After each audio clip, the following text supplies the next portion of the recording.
예, 시청자 여러분 안녕하십니까? 안녕하십니까? 마음 공부하는 소울닥터 김석동 원장님 오셨습니다. 네, 안녕하세요. 자, 원장님 북한이 네, 이제 이 녹화하는 날이 목요일인데 네, 수요일 네. 7월 31일 새벽에 그렇죠. 미사일을 2방 쐈다. 네. 뭐 이스칸데르급을 쐈다. 네, 네. 근데 거리가 좀 짧아서 좀 의아했죠. 네, 네. 갈수록 길어져야 될 건데 네, 250km다. 그러니까 나경원이가 막 아침에 그거 보고 쪼르륵 그냥 이인영이한테 전화해가 네, 오늘 청와대를 불러갖고 국회 운영위에서 네, 청와대 비서실장 노영민, 네, 그 다음에 안보실장 정의용, 정책실장 김상조, 네, 이 세 명을 불러서 일본의 수출 네. 규제를 둘러싼 문제, 네, 또 이 최근에 있었던 중러의 네, 이런 침범 독도, 문제, 네. 또 7월 25일 날 있었던 뭐 북한의 미사일 네, 문제, 네. 이런 걸 다 짚어보겠다. 네. 그랬지 않습니까? 그랬죠. 그렇게 하면서 그 국회에 안보 국회라고 이름을 네, 네, 그렇죠. 붙였지 않습니까? 네, 근데 그 발단은 갑자기 느닷없이 지난 주말에 황교안이가 네, 또 뭐 갑자기 간이 커진 듯 하면서 군사합의 네, 없고 뭐 안보 관련 5명 해직시키고 네, 안보 문제 국정조사하자 그랬잖아요. 네. 그러니까 나경원이가 이제 안보를 이유로 국회에서 묻기로 했다면서 네. 추경을 8일 날 처리해 준다면서 먼저 오신환이 데리고 저쪽에 가가 국회 열자 한 거 아닙니까? 그렇죠. 근데 이제 28일 날 그날이 28일인데 네, 영등포 경찰서에서 이제 하나씩 패스트 트랙 힘좀 쓴 사람들 출두하시오 했잖아요. 네, 네. 그러니까 이제 검찰이 아니라 경찰이 급이 나서 네, 방탄국회 한다 이야기도 있었잖아요. 네, 네, 그렇죠. 그래서 사실 저는 그때 하는 꼬라지 보고 이제 경찰이 불러서 방탄국회 하면서 또 좀 봐달라고 추경 통과시켜준다 했냐 이 나쁜 것들아. 그러고는 또 이틀간 형식적으로 국회에 운영이 열어서 네, 뭐 안보 질의한다 하냐 네, 네. 이랬는데 그걸 갖다가 30일 날 하루하고 31일 날 이제 청와대 하는데 네, 네. 이제 미사일 쐈다는 핑계로 민주당이 아니라 한국당의 원내대표가 네, 네. 오늘 3명 오지 말고 다음에 하지. 다음이 9월 7일이에요. 아이고. 네, 9월 7일이면 그때까지 이슈가 국민들의 머릿속에 있겠어요. 그리고 그냥 형식적으로 시간만 보내는 거죠. 그러면서 한다는 꼬라지가 안보를 문제로 여야가 하나 국익에 하나 됐다 이랬어요. 네, 옛날 고성 산불에 뭐 정의용이 붙들고 앉았다고 나경원이 욕먹었다고 이제는 지가 또 선심서. 그런데 문제는 북한의 미사일이 아니라 대구경 방사포라고. 네, 그러니까 다연장 로켓이었다는 거예요. 그렇죠. 그러면 미사일도 아닌 걸 보고 미사일이란다고 청와대에서 오지 말고 NSC 회의나 하고 안보에 몰두하라. 아니 북한이 밥 먹듯이 쏘는 미사일 가지고 청와대 NSC 한다고 뭐가. 더더군다나 그 NSC에 대통령은 참석도 안 해요. 그럼요. 네.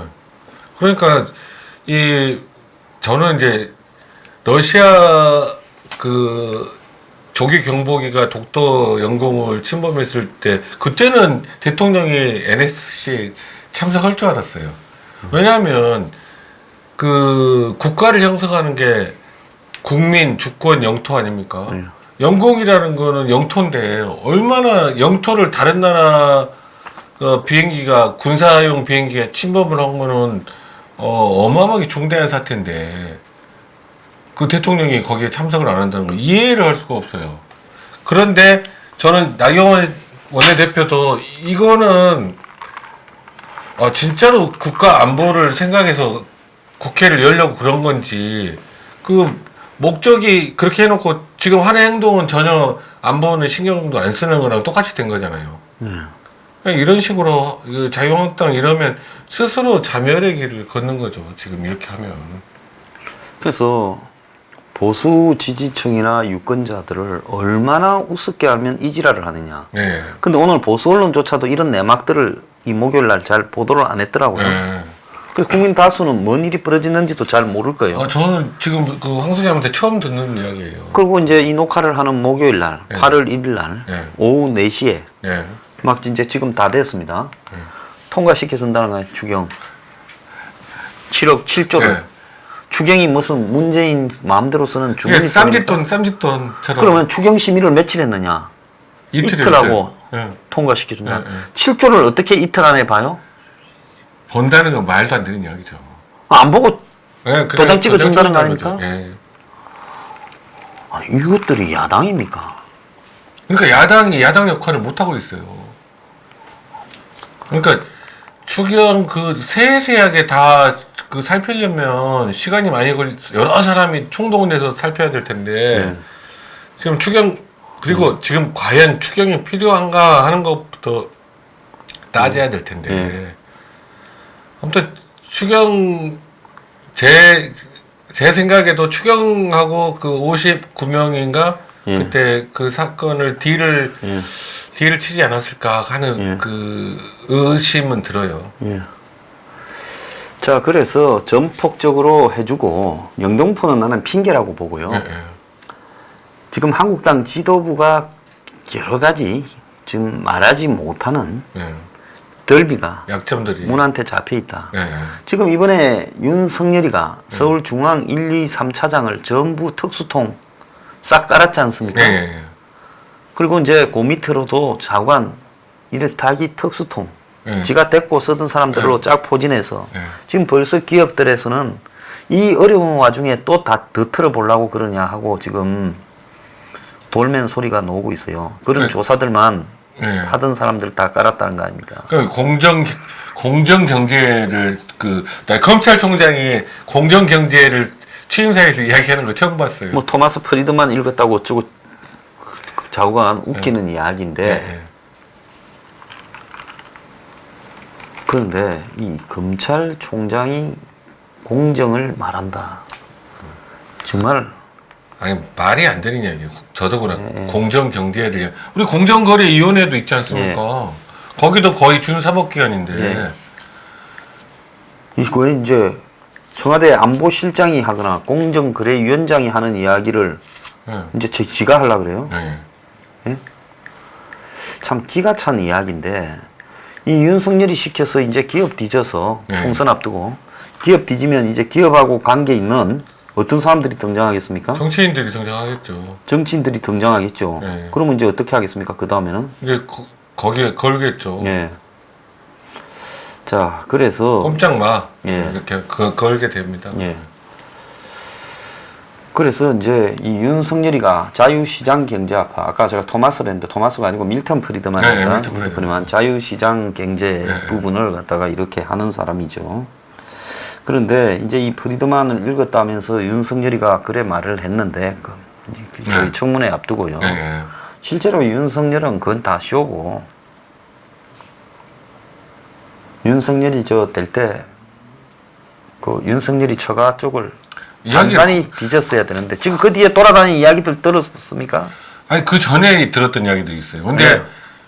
그때 왜 처가 쪽을 그 인사청문회 때 따지질 않았는지. 난 그래서 그것도 등장한 게 모르겠어요. 윤대진이 형님. 예, 예. 그래서 제가 그때 뭐라고 했는가 하면 일부러 윤대진 형 변호사 소개를 가지고 시간 때우면서 예, 예. 한국당이 윤석열이의 미묘한 부분을 안 건드리려고 그래서 엉뚱한 걸 건드리고 네. 실제 본질은 넘어가 버린 거죠. 그러니까 안 건드린다고 해서 나중에 봐줄 것 같아요.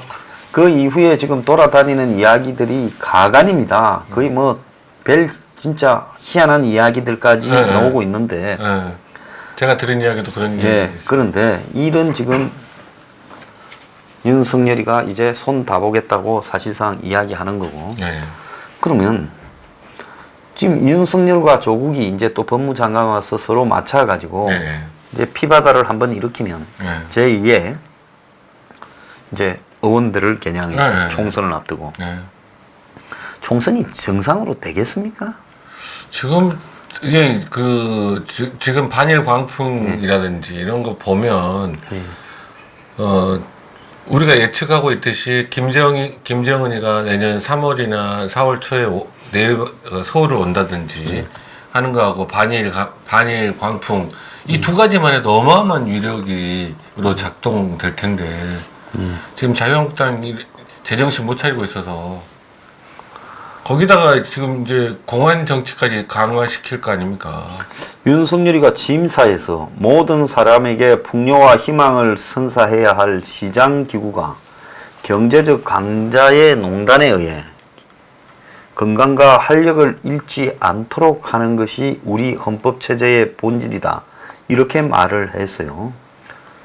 자, 이거는 그야말로 네. 한국의 대기업들을 겨냥해서 그렇죠. 손 보겠다고 하는 거 아니겠어요? 그렇죠. 딱 그겁니다. 예. 검찰총장이 할 발언은 아니죠. 예. 그러면서 공정한 경쟁이야말로 헌법 가치의 핵심인 자유와 평등을 좋아하는 정의라며 자유민주주의와 시장 경제 질서의 본질을 지키는 데 역량을 집중해라. 그러니까 특수통들을 다 깔아놓고 수사 일선에 지 쫄병들 네. 돌격 앞으로 해서 다 잡아들이라가 곧 시작되지 않겠습니까? 그럴 가능성이 높습니다. 내가 이 말을 윤석열이한테 그대로 돌려주고 싶습니다. 자기는 그야말로 공정한 시장 경쟁 질서를 위해서 살아왔냐 묻고 싶어요. 그리고 검찰총장이 공정한 경쟁을 그걸 판단하는 그 기관이 아니잖아요. 공정거래위원회가 있잖아요. 검찰총장은 솔직히 말하면 우리가 그냥 정치에 휘둘리지 말고 우리의 본분을 잘 지키자. 네. 이 말만 해야지. 그 그렇죠. 이상만 더 이야기해도 정의를 실천하자 해도 이게 이상하게 흘러갈 수 있어요. 그렇죠. 검찰총장이 특별한 정의를 실천할 필요가 없고 사안에 따라서 사건별로 그러니까 형법 대상의 범죄에 대해서 예. 원칙적으로 해 나가겠다라는 예. 그 정직한 검찰, 깨끗한 검찰을 목표로 하면 되는 거지. 예. 무슨 공정한 경쟁을 검찰에서 그런 환경을 만들어요.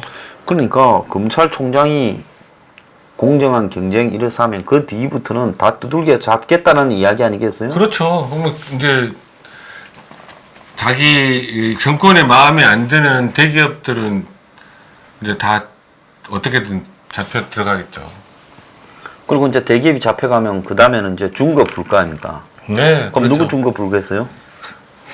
야당 국회의원들. 만 불겠죠. 네, 네. 그렇죠. 여당도 불어도 그건 오픈이 안 될 거예요. 예. 그러면 제가 이제 지난번에 뭐라 그랬습니까? 처음에 황교안이 상품권 놓을 거고 예, 예. 양보. 예. 두 번째는 떡값 놓을 거라고. 떡값, 예. 이제 1번, 2번은 어쨌든 나왔다가 지금 이제 던져놓고 있죠. 예, 잠복돼 있죠. 그 다음에 3번이 이제 정관 예우 놓을 거라고 했지 않습니까? 그렇죠. 정관예우 나오게. 그래서 삼성 저렇게 열심히 조사하고 있다. 제가 그런 식으로 네, 네. 이야기를 했는데 이제 이 윤석열이 말을 빌면 뭐가 나올 건가 뻔하잖아요. 네. 그러니까 한국당이 지금 최근에 저딴 행보를 하고 있는 거 아니냐. 그러니까 참 큰일입니다. 예. 이래가 야당이 되겠어요. 지금 하는 꼬라지가. 가만히 있는데 전해서 오늘 청와대 오실 필요 없어요. 북한이 미사일 쐈네. 그래서 청와대에서 푹 쉬면서 잘 하요. 네. 그리고 내일 추경은 우리 그냥 통과시켜 드릴게. 네. 잘 부탁해요. 네, 살다 이런 사쿠라들 처음 봤습니다. 네. 진짜로 왕사쿠라들입니다. 진짜. 그래서 오늘은 또 군기 잡고 앉았어요. 밖에서 어디 가서 주워 터지고 와가 말도 한마디 제대로 못하면서요. 네. 청와대 따라간 사람이 마지막에 문항 정리하는데 황교안이가 네. 7월 18일 날 그 5당 문재인 만났을 때 네. 주장 하나 못하더라는 거 아니에요. 네. 그래 그거 보셨죠? 그 봤습니다. 기사요. 네. 아니 내 말 이렇게 했는데 이 말은 넣으라고. 네. 예? 그 다툼이 있었고 이견이 있었다 넣으라 해야 될 건데 아무 말을 안 하고 있더라는 거예요. 청와대 너 마음대로 발표해 이 말 아닙니까? 그렇죠. 자 그래놓고 오늘은 이제는 날 건드리면 그냥 안 있겠다. 그러니까 신상 필벌하겠다고 공갈치고 자빠졌어요. 그러니까 당 내에서만 그러면 무슨 소용이 있어요? 당 밖에 그렇게 해야죠. 원래 똥개도 저거 집 앞에서는 짖을 줄 알아요. 네. 그렇습니까? 자 내가 어지간하면 남한테 이렇게 모욕적인 발언은 잘 안 하는데요. 왜 해먹을 게 없어서 용기도 없고요. 투쟁성도 없고 희생도 하기 싫고 헌신도 안 하는 사람이 이때 이 어려울 때 야당을 깔고 뭉개고 앉아갖고 저렇게 붙어 먹습니까? 이건 붙어 먹는다고 말하는 그 외에는 할 말이 없어요. 네, 네. 그러니까 여의도에 왕사쿠라들이 여러 그룹 피었어요. 네.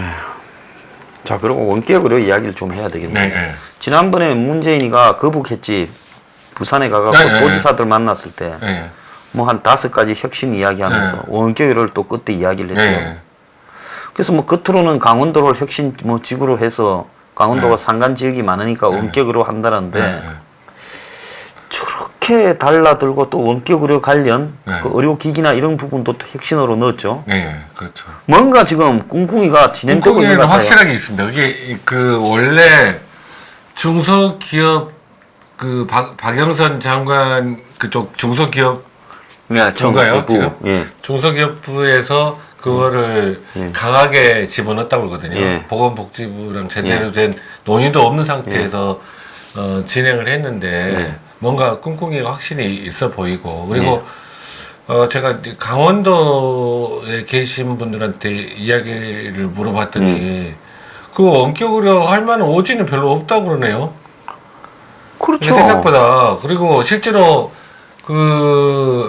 뭐 장날에 병원 가는 것처럼 병원 가는 게 하나의 그 나들이 어른들의 나들이랍니다. 그 즐거움이죠, 그것도. 네. 그래서 거기 병원 있는 쪽은 그래도 뭐 이것저것 읍내라든지 면사무소 근처이기 때문에 거기서 사람들도 만나고 뭐 막걸리도 한잔 하고 그런 재미가 있는데 무슨 원격 의료 오지 때문에 하냐 그런 이야기들이 나온다고 하더라고요. 지금 그러고 그날 발표한 게 그냥 원격으로 화상 보고 진단해 주는 게 아니라 강원도를 디지털 헬스케어 네. 규제 자유 특구라고 했거든요. 네.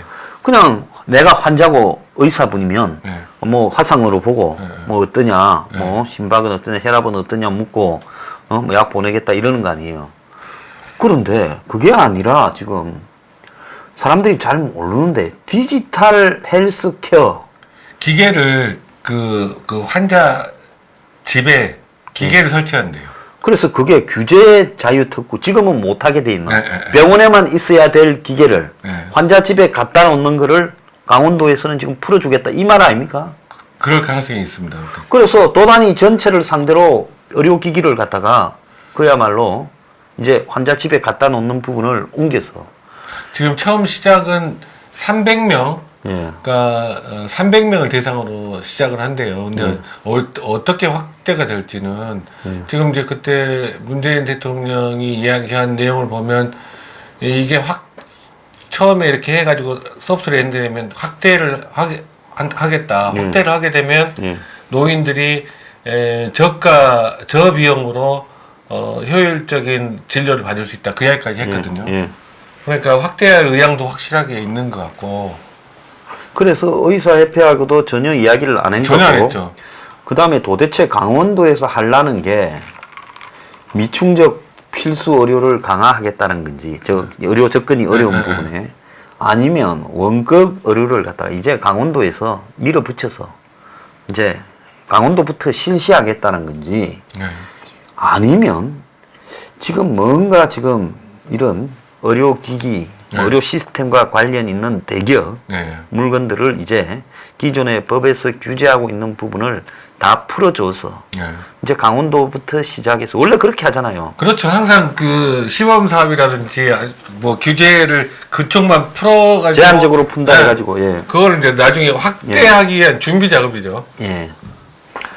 그래서 지금 딱 이름을 붙인 걸 보면 그냥 원격으로면 오지 격제에 대한 원격으로 가능성 테스트 사업이라 이러면 끝날 일이거든요.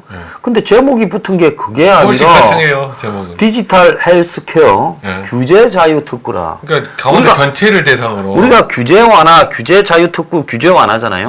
그러면 규제 완화라면 그게 재벌하고 관련돼서 규제 완화지. 그렇지 않습니까? 그렇죠. 그러니까 지금 병원이라는 의사라는 고유한 영역에 있어야 될 디지털 헬스케어 장비들을 네. 풀어서 이것이 이제 집이든 어디든 아무데나 놓여도 그걸 갖다가 원격으로 또 진료를 해도 상관이 없다는 걸 보이는 거 아니겠습니까? 그렇죠. 그걸 이제 일단은 시행해 본다 그런 명분이죠. 자, 제가 하나 여쭙겠습니다. 네. 원격 의료를 환자들이 병원 가기 어렵다고 하는 거라고 봅니까? 1번. 아니면 원격 의료와 관련되는 장비 기기들을 팔아먹으려고 하는 겁니까? 저는 후자라고 생각합니다. 100% 후자지요. 네. 그래서 원격 의료를 하려는 게 환자 걱정해서 하는 게 아니라 원격 의료를 한다라는 핑계로 원격 의료를 할 수 있는 기기, 장비, 예? 데이터 네. 모든 걸 팔아먹으려고 하는 거 아니겠어요? 그렇죠. 카메라부터 네. 시작해서. 네. 그게 지금 시장이 얼마나 되겠습니까? 어마어마하잖아요. 그렇죠. 그게 이제 그러니까 동네 병원들은 문을 닫게 되고 그게 확대되면 확대될수록 예. 그쪽 장비 파는 장비 만드는 예. 업체는 엄청 반대로 기하급수적으로 성장을 하고 그렇게 예. 되겠죠. 그래서 이제 강원도가 이렇게 되면 엄청나게 이 강원도에서는 세계 최초로 규제에서 자유로운 지역이 되어서 핵심 기술 테스트는 물론 관련 기업을 집중 육성하는 규제 자유 특구가 된다는 거예요. 그래서 강원도에서는 디지털 헬스케어하고 관련해가 앞으로 기업들이 규제도 다 없어진다는 거예요. 강원도가. 네. 스마트 웰니스는 또 뭡니까? 이거는 대구에 그거는 또 저기 의료기기 만드는 걸까요? 그런 거죠. 네. 그래서 지금 문재인이 만드는 규제 특구가 하나는 이 모빌리티, 하나는 스마트 안전, 차세대 배터리, 하나는 블록체인 자율주행인데 그 중에 두 개가 의료 관련이에요. 예, 예. 이거는 뭔가 하면 원격 의료라는 부분에 뭐가 예. 단단히 흑막 구조가 있다는 걸 의미하는 태양광처럼. 연화도 태양광이에요. 예. 그래서 이거 우리가 감시를 단단히 해야 될 부분이 있어요. 예. 자, 참 의사들은 이 부분에 대해 요즘 분노 안 합니까? 지금 이제 예. 제가 봤을 때는 전공의들도 지금 파업을 준비 의견을 모으고 있다는 이야기를 예. 들었거든요. 이 원격 의료 때문에. 예. 그러니까 원격 의료가 본격적으로 시행이 되면 의료 인정하죠, 이거. 예, 의료계 자체가 의료 시스템이 예. 지금 현재 있는 의료 시스템은 붕괴된다고 봐야 됩니다. 그래서 궁극적으로는 기업이 병원과 의사의 자리를 차지하고 들어가서 예. 이제는 이 의료라는 부분이 의사나 병원이 중점인 게 아니라 기업이 중점인 걸로 가게 네. 되고 그럼 이거는- 영리의료로 예, 이거는 결국은 영리의료로 가고 그 다음 단계에서는 공공의료보험 체계가 붕괴되고 예. 그리고 의료 민영화로 갈 수밖에 없다는 거예요. 네. 그렇게 가기 위해서 지금 이번에 보면 보장성 확대, 문재인 네, 케어도 결국 노리는 게 뭔가 하면 동네 병원부터 사 죽여버려서 의사들 숫자를 작게 나눠야 두들겨 잡기가 좋을 거 아니에요. 그렇죠. 예. 근데 의사들은 그거 모릅니까? 알고 있는 네. 분들이 있습니다. 그래서요, 이 방송 들으시는 의사분들요, 이거 안 싸우면요, 큰일 납니다. 제가요, 네. 90년대 중반부터 이 의료보험 체계를 만들고 하는데 다 제가 관여해서 일을 했어요. 의료보험공단 설립도 제가 추진위원입니다. 예.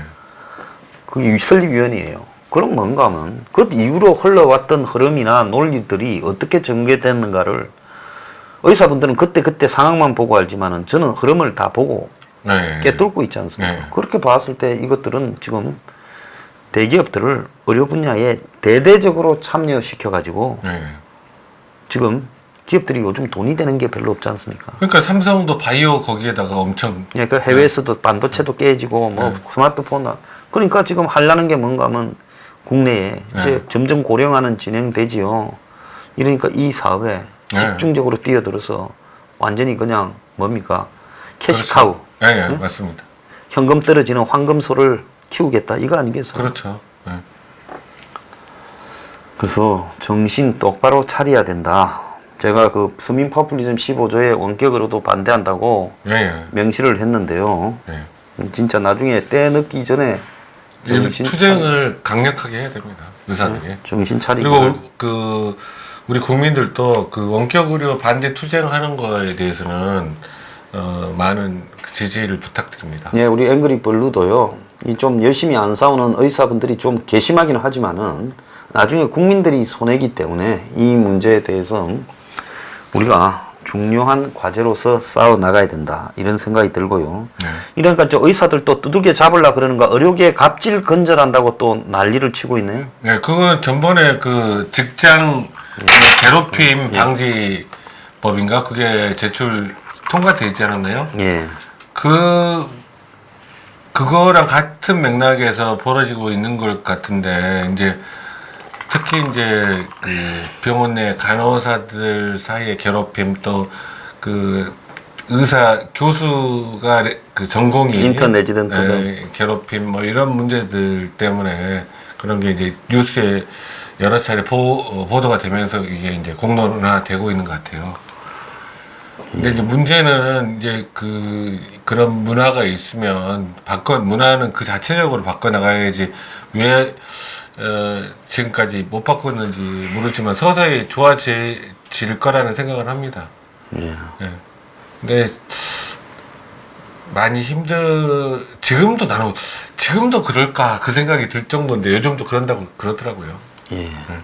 그 참 끝도 없는 일이네요. 네. 예. 요즘 뭐 불법 의료 광고도 또 무슨 이제 단속을 한다고. 그러니까 그 반일 광풍을 이용해서 또 그 광고를 하는 그 성형외과 그런 데는 병원이라고 이야기하기도 싫습니다. 업체라고 말하고 싶은데. 아니 어떻게 일본 무슨 여행 취소하면 쌍꺼풀 수술 반값 해준다고 그런 걸 광고하고 자빠졌어요.